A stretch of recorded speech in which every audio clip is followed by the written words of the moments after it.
Então a primeira coisa que nós precisamos conceituar é a palavra batismo. Batismo. Então, exemplo do que nós falamos na semana passada, sobre batismo nas águas, a palavra batismo vem do grego baptismos. Vou pedir para passar aqui o próximo slide. Baptismos, que significa mergulho.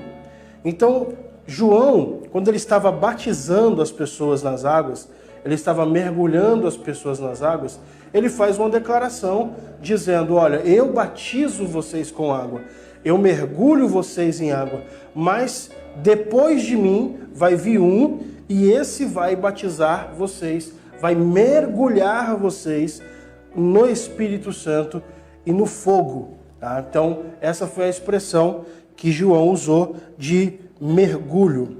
Tá? E aí nós não podemos deixar de mencionar a descida do Espírito Santo. A descida, vamos para o próximo slide? A descida do Espírito Santo, que está lá em Atos dos Apóstolos, capítulo 2, versículos do 1 ao 4. O que acontece? Jesus, ele ressuscita no domingo de Páscoa, ressuscita na Páscoa judaica, e aí Jesus, ele, após a sua ressurreição, ele fica aparecendo e desaparecendo para os discípulos durante 40 dias. Então ele aparece, dá algumas instruções, desaparece. Depois de alguns dias, algum tempo, ele aparece novamente, dá mais algumas instruções, desaparece. E isso acontece por um período de 40 dias. E aí, depois de 40 dias, Jesus ele dá as últimas instruções e ele começa a ascender, a levitar, e ele vai subindo diante dos discípulos e ele então é ocultado por uma nuvem. E Jesus dá uma instrução: ficai em Jerusalém até que do alto sejais revestidos de poder. Em Atos dos Apóstolos 1:8 tem uma declaração de Jesus dizendo: e vocês receberão a unção, receberão o poder do Espírito Santo e serão minhas testemunhas, tanto em Jerusalém quanto em Judéia, Samaria e até os confins da terra. E eles então, após a ascensão de Jesus, ficam em Jerusalém orando e buscando o Espírito Santo, pedindo a Deus que mandasse o Espírito Santo. E durante 10 dias, ou seja, Jesus ficou 40 dias após a Páscoa, e eles ficaram mais 10 dias em oração, orando, pedindo a Deus que derramasse, que mandasse o Espírito Santo. E após 50 dias exatos da Páscoa, diz a Bíblia que cumprindo-se o dia de Pentecostes, a festa do Pentecostes iniciava. E diz a Bíblia, cumprindo-se o dia de Pentecostes, estavam todos reunidos no mesmo lugar. E de repente veio do céu um som como de um vento veemente e impetuoso, e encheu toda a casa em que eles estavam assentados. E diz que todos foram cheios do Espírito Santo e começaram a falar em outras línguas, conforme o Espírito Santo lhes concedia que falasse. O verso 3 diz: e foram vistas por eles línguas repartidas como que de fogo, as quais pousaram sobre cada um deles. Então, naquele momento, houve uma manifestação sobrenatural, transcendental, e aconteceu um vento, o barulho de um vento, um barulho de um vento, de uma ventania. Eles, de repente, foram tomados, aquelas pessoas que estavam ali reunidas orando, foram tomadas pela presença do Espírito Santo, foram vistas visivelmente, como se fossem chamas, como se fossem tochas acesas sobre as cabeças deles, e diz a Bíblia que eles começaram a falar em outras línguas. Então nós temos aí 4 elementos, tá, que caracterizaram a descida do Espírito Santo: o som de um vento, um som de uma ventania, a presença em que eles foram tomados, diz que eles foram todos cheios do Espírito Santo, a visão de chamas de fogo sobre a cabeça deles e o falar em outras línguas, o falar em línguas espirituais, em línguas estranhas. Tá? Próximo slide. A evidência do batismo no Espírito Santo. A evidência do batismo no Espírito Santo é o falar em línguas. Então nós sabemos, nós temos a certeza, nós temos a evidência de que alguém foi batizada no Espírito Santo quando ela fala em línguas estranhas. Tá?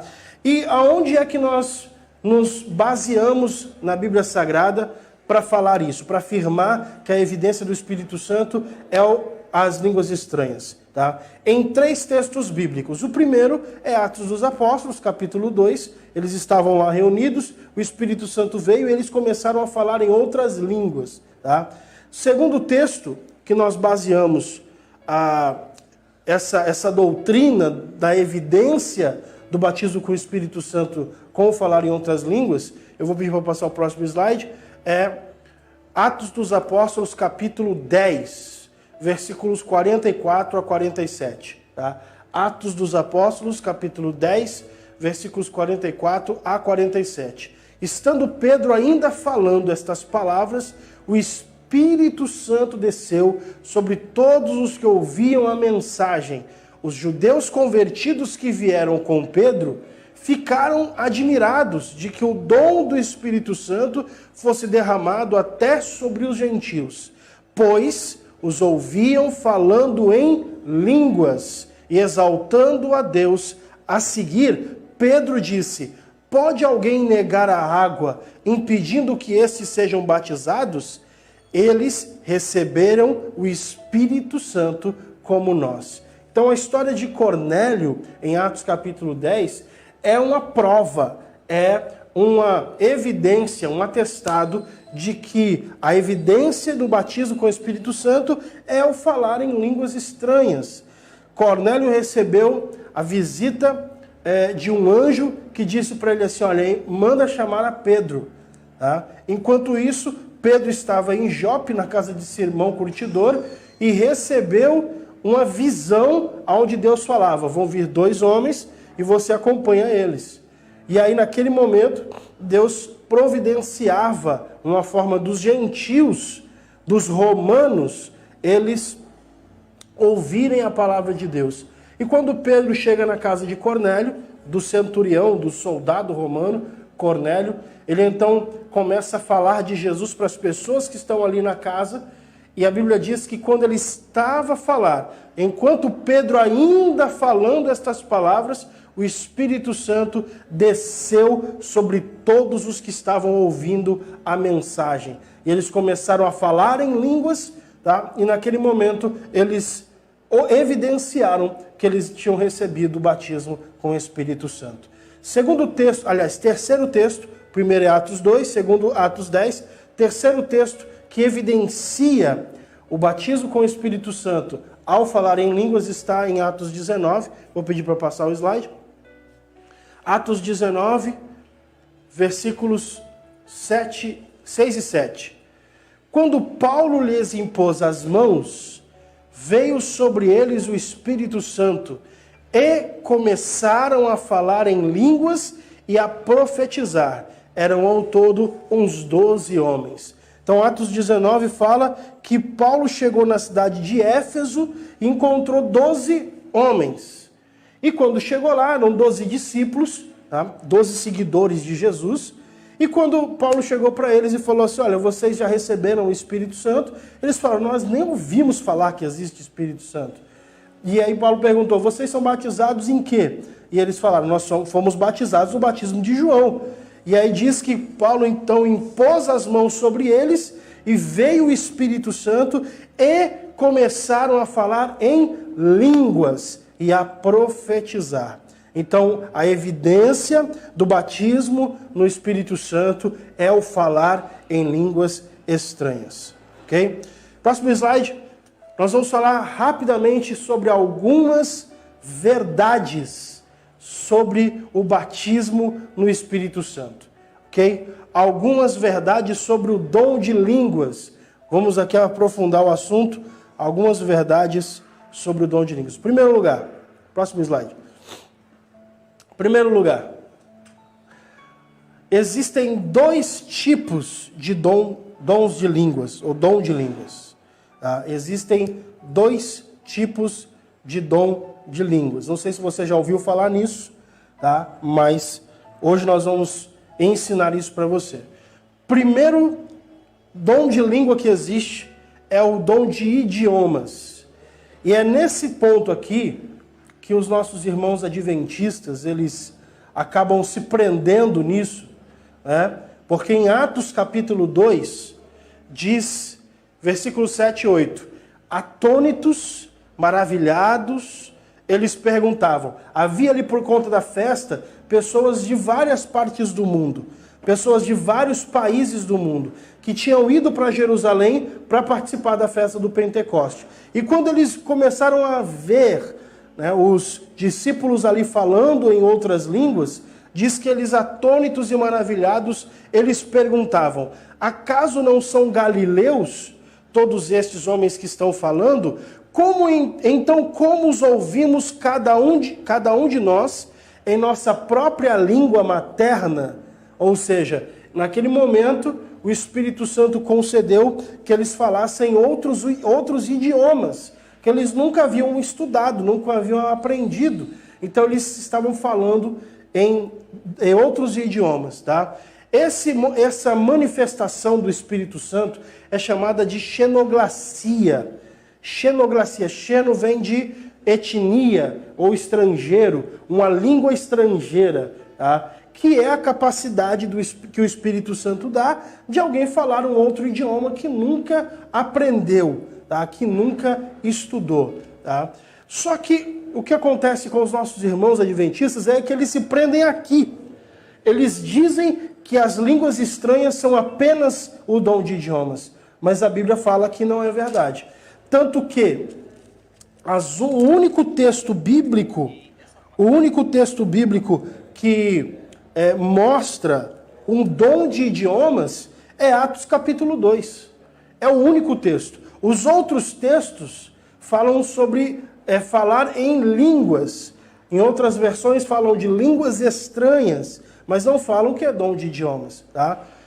Línguas estranhas, esse termo é chamado de glossolalia, tá? Que seriam aparentemente palavras sem nexo, palavras sem contexto, palavras ininteligíveis, tá? Que não são entendíveis à mente humana. Tá? Isso está evidenciado em 1 Coríntios capítulo 14, versículo de número 2, que diz assim, pois quem fala em língua não fala aos homens, mas a Deus. De fato, ninguém o entende. Em mistério, em espírito, fala em mistérios. Então, o que é que nós aprendemos aqui? Que o dom de idiomas é uma capacidade para que você possa falar com outras pessoas, com pessoas estrangeiras, na língua delas. Mas o dom de línguas estranhas, a Bíblia fala aqui que ninguém entende ali, porque você não está falando com homens, você está falando a Deus. Ou seja, de fato ninguém o entende. Em espírito fala mistérios. Então, esse texto de Paulo explica que o dom de línguas, ele não é apenas o dom de idiomas, mas ele é o dom de línguas estranhas, ok? Então, para que serve o dom de línguas? Qual que é a finalidade do dom de línguas? Próximo slide. A finalidade do dom de línguas. Para que serve? Tá? 1 Coríntios, capítulo 14. São alguns textos que nos mostram a finalidade, a função e o porquê do dom de línguas. Versículo 4 fala, quem fala em língua, a si mesmo se edifica, mas quem profetiza, edifica a igreja. Então, quando você fala em línguas estranhas, você está edificando a si mesmo. Você está edificando o seu espírito. Quando você está falando em línguas estranhas, você está se edificando pessoalmente. Verso 14 diz, pois se oro em língua, meu espírito ora bem, mas minha mente fica infrutífera. Olha o que ele está dizendo, versículo 15. Então o que farei? orarei com o espírito, mas também orarei com o entendimento. Cantarei com o espírito, mas também cantarei com o entendimento.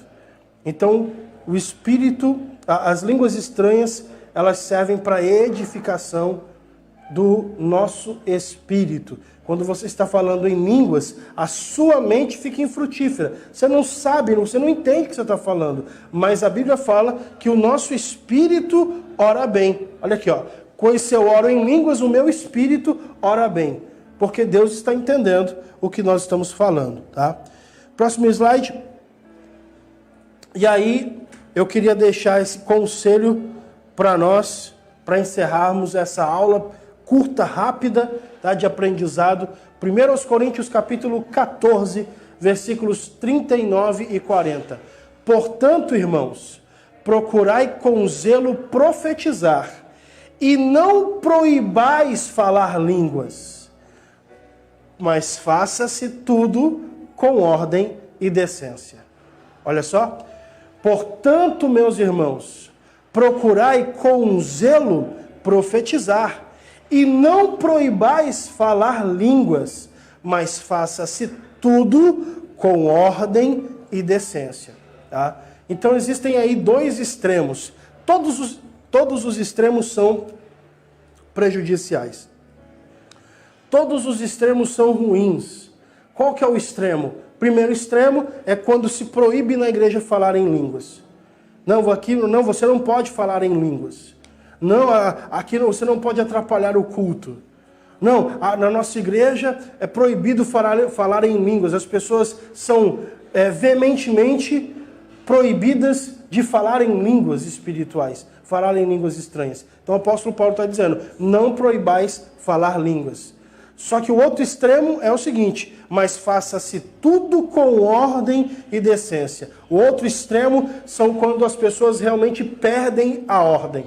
Quando as pessoas realmente perdem a noção e começam a se manifestar de uma forma até bizarra. Ou seja, quando você for orar em línguas, entenda que a edificação é pessoal. O falar em línguas, o orar em línguas, ou seja, você está falando em mistérios com Deus. Então não precisa você expressar isso de uma forma extravagante, não precisa você falar para que todo mundo possa ouvir, até porque o apóstolo Paulo fala em 1 Coríntios capítulo 14, que se você falar em línguas estranhas alto na igreja e não houver intérprete, de nada serve. Ou seja, precisa haver interpretação daquela língua estranha que você está falando. Se você não tiver interpretação, então fale entre você e Deus. Ok? Então, queria deixar essa palavra com você. Se você ainda não é batizado com o Espírito Santo, ainda não foi mergulhado no Espírito Santo, meu conselho é busque com zelo. Procurai com zelo. Busque ao Senhor. Peça ao Espírito Santo. Espírito Santo, me batiza. Espírito Santo, eu quero imergir no teu poder. Eu quero imergir na tua presença. E com certeza o Espírito Santo está pronto para encher. E não só encher, mas transbordar. E não apenas transbordar, mas mergulhar todos aqueles que com o coração sincero buscam pela sua presença. Deixa eu orar com você. Pai, em nome de Jesus, eu quero orar, Senhor, com essa pessoa que ouviu essa ministração, que ouviu essa palavra, Senhor, e que talvez ainda não seja batizada com o Espírito Santo, ainda não experimentou falar em línguas. Pai, em nome de Jesus, eu te peço, visite essa pessoa, que ela possa entender, Senhor, a edificação, que ela possa entender, Senhor, ó Deus, que a procura pelo batismo vai transformar a sua vida, que ela possa entender que ela ser batizada no Espírito Santo vai dar a ela uma nova dimensão de busca, uma nova dimensão, Senhor, de ousadia, uma nova dimensão de vida cristã na tua presença. Em nome de Jesus, em nome de Jesus, que você receba o batismo no Espírito Santo, que você seja selado com o selo do Espírito Santo e que você possa experimentar essa ferramenta, esse presente, essa dádiva que o Senhor deixou para a igreja do nosso século. Deus te abençoe, um forte abraço, graça e paz.